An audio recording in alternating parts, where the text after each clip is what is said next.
কার্মিক বাস্তুতে আপনাদের স্বাগত। আজকে আমরা সাউথ ইস্ট ডিরেকশন নিয়ে আলোচনা করব। সাউথ ইস্ট ডিরেকশন মানে দক্ষিণ পূর্ব ডিরেকশন সবার আগে বের করতে হবে।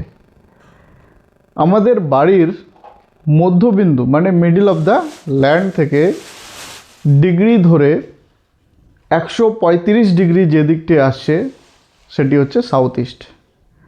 সাউথ ইস্ট কর্নারে যদি বেডরুম থাকে সেক্ষেত্রে প্রাইমারি যে জিনিসটি দেখতে হবে সেখানে যেন কোনো টয়লেট না থাকে, কোনো বাথরুম, ওয়াটার স্টোরেজ না থাকে। আবার যদি রুম থাকে সেখানে দেখতে হবে ব্লু বা ব্ল্যাক কালার যেন কোনোভাবেই না আসে।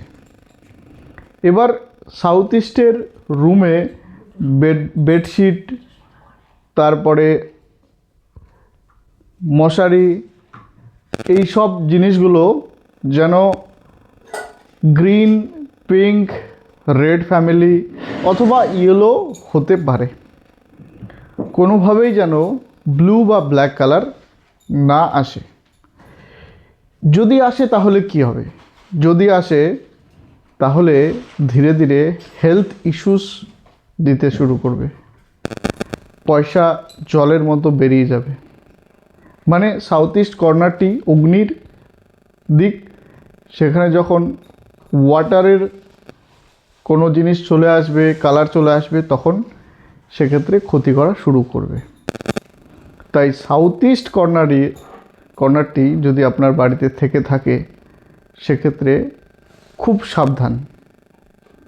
কিন্তু ভয় পাওয়ার কিছু নেই, যদি আপনি এই কথাগুলো মেনে চলেন। সাউথ ইস্ট কর্নার কিন্তু শুক্রের দিক, এক্ষেত্রে প্রচুর অর্থ ইনকাম, লিকুইড মানি, যদি আপনি ব্যবসা করছেন, রোজ ব্যবসায়িক ক্ষেত্রে উন্নতি সবই পেয়ে থাকবেন। শুধু এই কালারগুলো বা টয়লেট এগুলো মেনটেন রাখতে হবে। নমস্কার।